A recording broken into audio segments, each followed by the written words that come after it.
Okay, so we're now into the second round of group stage fixtures at the Women's Euros. Norway were playing Finland.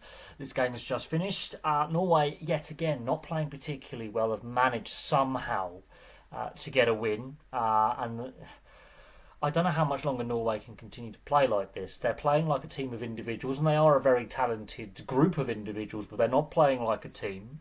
Finland were the better side, and they've come out losers out of this game, which has basically guaranteed Norway's progression through to the knockout stages.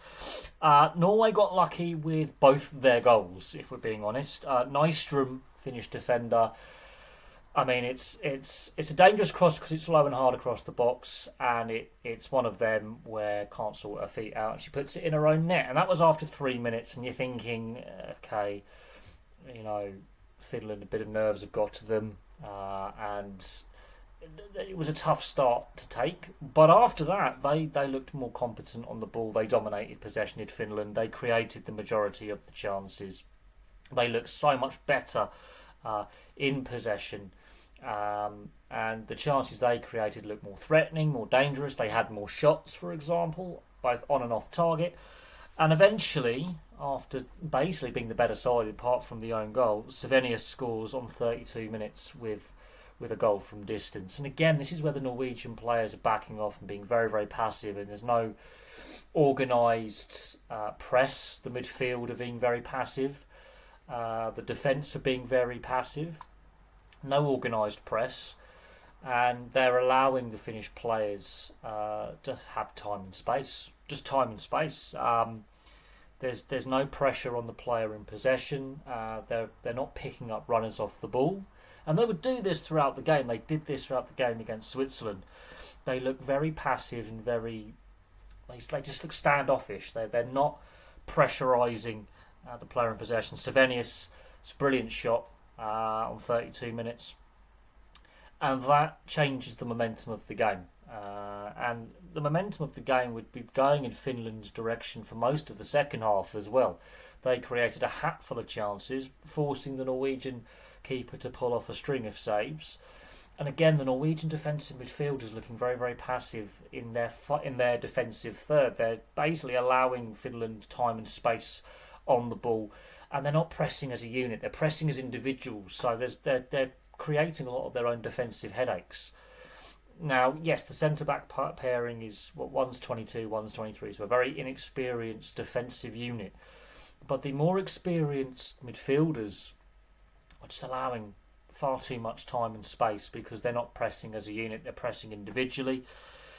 It's about the time of the substitutions that the flow of the game gets a little bit disrupted, and then Graham Hansen scores potentially one of the cheekiest goals you're going to see. It's an individual effort, which is basically where Norway have been at in this tournament. Is they're creating chances through individual efforts rather than good team interplay and building. They're relying on individuals. And Graham Hansen, is that a cross? Is that a shot? Is that a chip cross?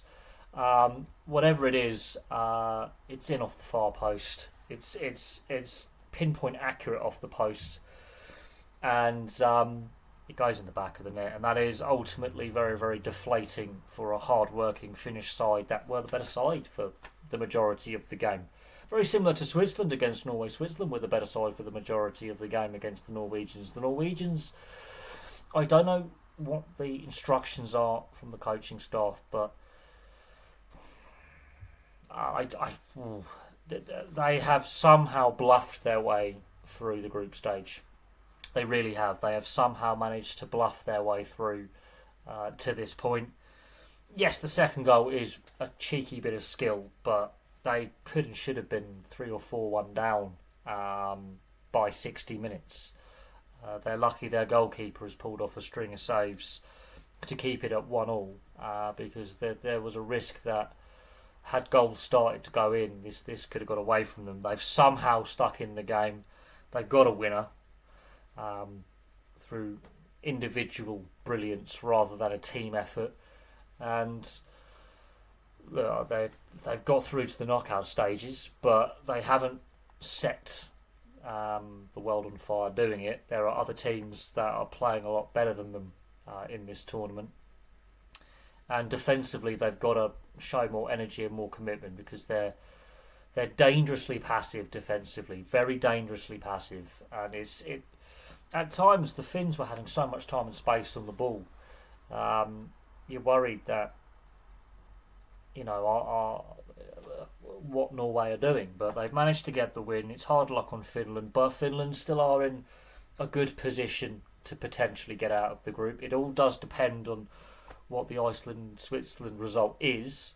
If that's a draw, then Finland, all they need is really a draw to get through, really. Finland now relying on the other teams to have a draw. We still have not had a draw at this tournament. Norway are through to the next round, but there we go. We'll see what the Swiss and the Icelandic team, the Swiss-Iceland game, what that throws up. Iceland were very poor in their game against Finland, and Switzerland were unlucky against Norway, much like Finland are today. So that's going to be an interesting one. There's a lot of pressure on both those sides to get a result. A draw really doesn't do them any favours, so both sides in the next game should be trying to go for the win. A draw makes it easier for Finland to get out of the group and harder for Switzerland or Iceland to get out of the group, for example. So that's going to be a very interesting matchup. But from me for now, thank you very much for watching. Place your thoughts in the comments section below. I'll have some more content for you all very, very soon.